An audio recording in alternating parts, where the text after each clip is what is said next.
Saviez-vous que la France est un pays qui reste très inégalitaire dans le domaine scolaire, alors même que les inégalités scolaires se réduisent dans les autres pays de l'OCDE? Triste constat. Mais je voudrais partager avec vous que j'y crois encore et que l'éducation est un défi qui me passionne. Les sciences du comportement et les innovations pédagogiques nous donnent de l'espoir. Il n'y a pas de fatalité face au décrochage scolaire des plus vulnérables de la société. On est toujours capable de déclencher un déclic de l'intérêt des enfants pour les études. Pour cela, il faut déjà casser 2 croyances limitantes. D'abord, celle que seuls les doués réussissent dans leur vie. C'est faux.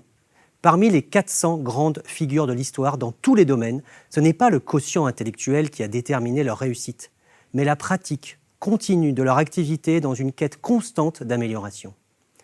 Ceux qui réussissent sont ceux qui creusent leur sillon dans une discipline scolaire, sportive, artistique ou autre. Bref, la persévérance paye.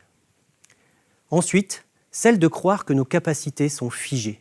Cette croyance inhibe une partie des jeunes qui ne prennent pas le risque d'explorer des domaines qu'ils ne connaissent pas ou trouvent difficiles. Le cerveau est plastique, il peut être modifié, travaillé, presque comme un muscle. L'apprentissage est possible et dynamique.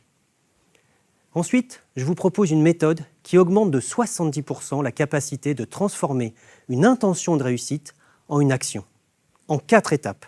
Première étape, formuler le défi, le challenge, raisonnable et concret que l'on se donne. 2. Identifier les émotions que l'on ressentira lorsque cet objectif sera atteint. 3. Lister tous les obstacles auxquels on va faire face dans son chemin pour atteindre cet objectif. 4. Planifier des actions concrètes pour surmonter ces obstacles. Pour finir, je voudrais vous parler du concept général de réactance. Je suis sûr que vous l'avez déjà expérimenté.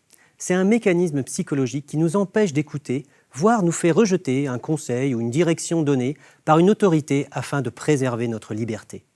Cette réactance s'applique en particulier aux adolescents, qui non seulement ne suivent pas le conseil, mais prennent souvent le contre-pied en faisant exactement l'inverse. On peut apprendre à la dépasser en suscitant des échanges entre jeunes qui sont plus à l'écoute de leurs pairs, P-A-I-R-S, ou par des témoignages.